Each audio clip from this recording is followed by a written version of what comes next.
Let's start question number 3। Perpendicular form के बारे में मैं थोड़ा सा आपको एक बार को क्लियर फिर से कर दूं कि क्या परपेंडिकुलर फॉर्म थी जो आपने 10.2 एक्सरसाइज में कर रखी थी। x cos alpha plus y sin alpha is equal to p where p is positive. क्या है कि कोई भी लाइन है आपकी और वो लाइन जो है ये x एक्सिस है आपका और ये y एक्सिस है और ये मेरी लाइन है। इस लाइन के ऊपर ओरिजिन से परपेंडिकुलर डाला गया तो जो डिस्टेंस है ये है p जो इस इक्वेशन में दिखाई दे रहा है और ये जो परपेंडिकुलर है x एक्सिस की पॉजिटिव डायरेक्शन के साथ बना रहा है एंगल अल्फा। अगर हमें ये अल्फा और p पता है तो हम लाइन की इक्वेशन निकाल सकते हैं। x cos alpha plus y sin alpha is equal to p। ये लाइन की इक्वेशन, दिस लाइन। अब क्या है, आपको कोई जनरल इक्वेशन दे दी मेरे को, ये लाइन है कि जी ax plus by general equation और मेरे को उसको इस फॉर्म में बदलना है। इट मीन्स मुझे पता होना चाहिए कि what's the alpha and what's the p। Slope नहीं है, ये परपेंडिकुलर लाइन ओरिजिन से जो डाली गई है इस लाइन के ऊपर उसका एंगल है positive direction of x axis के साथ। अदरवाइज इस लाइन का स्लोप तो बेटा ये बनेगा थीटा, tan थीटा। ठीक है ना, ये क्लियर होना चाहिए आपको। क्वेश्चन नंबर 3 में फर्स्ट क्वेश्चन क्या है, reduce the following equation into normal form. First of all normal form या perpendicular form both are same, नाम अलग है बस।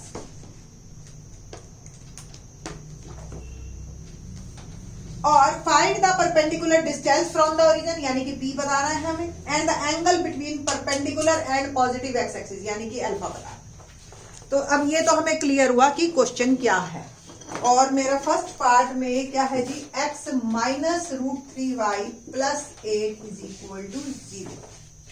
क्या करना है हमने सबसे पहले कि इसको रिड्यूस करना इनटू नॉर्मल फॉर्म। तो रिड्यूस करने के लिए एक जनरलाइज मैं बता देती हूँ आपको, ax plus by plus c is equal to 0। अगर ये इक्वेशन दे रखी है तो divide by under root a square plus b square यानी कि x के कोफिशिएंट का स्क्वायर प्लस y के कोफिशिएंट का स्क्वायर करते हैं जी। डिवाइड बाय अंडर रूट 1 का स्क्वायर प्लस माइनस √3 का स्क्वायर और इट विल बिकम 1 प्लस 3, 1 का स्क्वायर 1, √3 का स्क्वायर 3, 1 प्लस 3 4, 4 का square root that is 2 is equal to 0। और इसको थोड़ा सा रिफाइंड फॉर्म में लिखते हैं तो x/2 माइनस √3 बाय 2 प्लस 8/2 या माइनस 8/2 कर ली। मैंने इसको इस साइड भी भेज दिया और ये बन गया मेरा 4। मैंने आपको बताया था कि जब भी हम इसको रिड्यूस करेंगे इस बात का ध्यान रखेंगे कि ये पॉजिटिव होना चाहिए, बट ये तो नेगेटिव है तो मेक इट पॉजिटिव। कैसे पॉजिटिव बनाएंगे हम, इधर माइनस से सारे को मल्टीप्लाई कर देंगे दोनों तरफ। तो minus x/2 plus √3/2 is equal to plus. Okay, now अगर हम इससे कंपेयर करें, अब ये आपकी नॉर्मल फॉर्म है बट अभी अल्फा और p नहीं दिखाई दे रहे। इनफैक्ट p तो हमें दिखाई दे रहा है, p इज 4। और अगर हम कंपेयर करें इससे तो cos अल्फा क्या आया, -1/2। sin अल्फा क्या आया, √3/2। अब आपकी ट्रिग्नोमेट्री काम आएगी यहां पे। ऐसी अल्फा बताइए, पहले तो आपको क्वाड्रेंट डिसाइड करना है जिसमें साइन पॉजिटिव हो और कॉस नेगेटिव। तो अगर आपको ध्यान हो 3rd chapter add sugar to coffee, ये वाला फॉर्म, तो क्या है जी ये बताइए कि किस में कॉस नेगेटिव है साइन पॉजिटिव है। तो ऐसा second quadrant. First of all आप क्वाड्रेंट डिसाइड करेंगे कि जी मैंने सेकंड क्वाड्रेंट में जाना है। अब आपको पता है साइन अल्फा की वैल्यू √3/2 किस पे होती है, 60 पे यानी कि π/3 पे। तो अगर आपको फर्स्ट क्वाड्रेंट में अल्फा पता है तो सेकंड में जाने के लिए pi minus alpha. Okay, third में जाने के लिए आपका पाई प्लस अल्फा और ये हो गया आपका 2 पाई माइनस अल्फा। अगर आपको अल्फा एक पता। हमें जाना है सेकंड क्वाड्रेंट में।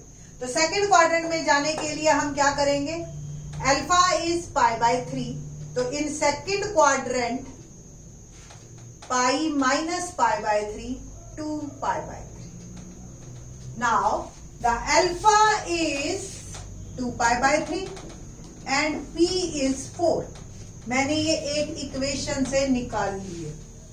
इसको लिखते हैं हम, तो x cos 2 pi by 3 plus y sine 2 pi by 3 is equal to plus 4। ये इज इक्वल टू, आप चाहे तो आपको अब ट्रिग्नोमेट्री आती है, आपको 2 पाई बाय 3 की वैल्यूज भी पता है, आप पुट कीजिए और आप वापस इसी पे पहुंच जाएंगे। आपको पता है cos 2 पाई बाय 3 नेगेटिव होता है ना, तो ये सेकंड क्वाड्रेंट है, तो माइनस एक्स बाय 2 आ जाएगा plus y root 3 by 2 is equal to 4। 2 से मल्टीप्लाई कीजिए 8 बन गया, और फिर इसको इस साइड कीजिएगा क्योंकि प्लस 8 दिखा रहे हैं, देख रहे हो ना आप, तो ये अल्टीमेटली आपकी यही फॉर्म आ जाएगी। ठीक है, तो आपका अल्फा और पी इस हिसाब से सेट होना चाहिए कि अल्टीमेटली आप वापस इसी फॉर्म पे पहुंचो। सेकंड पार्ट करते हैं, थर्ड का ही। क्या है second part, y minus 2 is equal to 0। Procedure हमारा एग्जैक्टली सेम वही रहेगा, चाहे इक्वेशन छोटी हो चाहे बड़ी हो। तो फर्स्ट ऑफ ऑल हमें नॉर्मल फॉर्म में लाने के लिए इसको क्या करना है, डिवाइड बाय, जो है पूरी इक्वेशन को divide by under root a square plus b square, where a is coefficient of x and b is coefficient of y. आपको यहाँ एक्स नहीं दिखाई दे रहा, यानी कि वो 0 है। y का कोफिशिएंट 1 दिखाई दे रहा है 1, सो 1 का स्क्वायर 1, 0 1 और अंडर रूट दैट इज 1। तो कुल मिला के मेरी इक्वेशन यही आ गई, और मैंने कांस्टेंट को उधर भेज दिया 2। ये आपकी अब नॉर्मल फॉर्म है।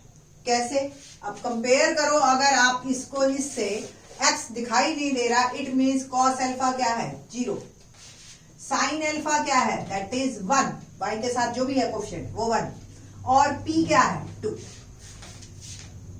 तो अब बताइए मेरे को कि साइन अल्फा 1 कब होता है 90 पे, और चेक कर लीजिए कि cos 90 भी 0 होता है। तो अल्फा इज 90 और we can say that pi by 2 in radian. तो आपकी इक्वेशन क्या बनी, x cos 90 plus y sin 90 is equal to 2। ये आ गई आपकी नॉर्मल फॉर्म, और फिर व्हाट्स p है दैट इज 2, व्हाट्स अल्फा है दैट इज 90। तो आई थिंक सो अब आपको समझ आ गया होगा। थर्ड पार्ट देखते हैं।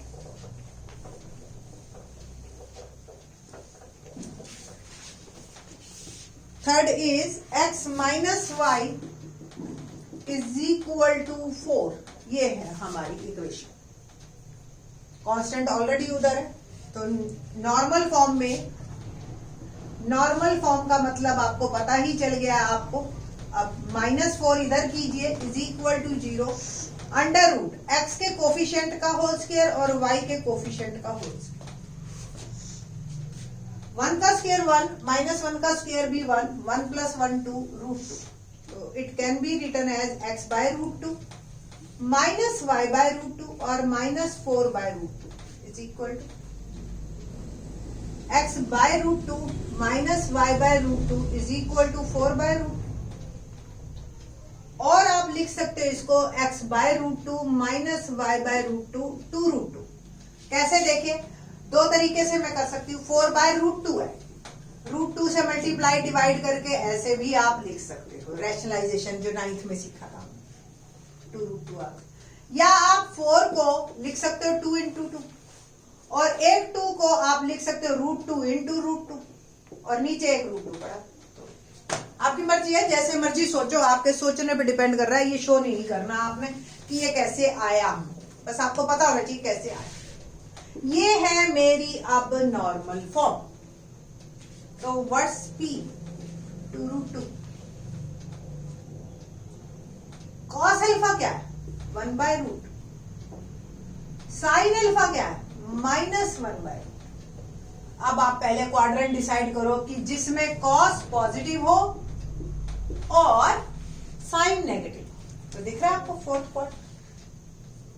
फोर्थ क्वाड्रेंट में जो है कॉस पॉजिटिव होता है और साइन नेगेटिव होता है। अब आप पहले अल्फा देखेंगे in first quadrant, alpha in first quadrant.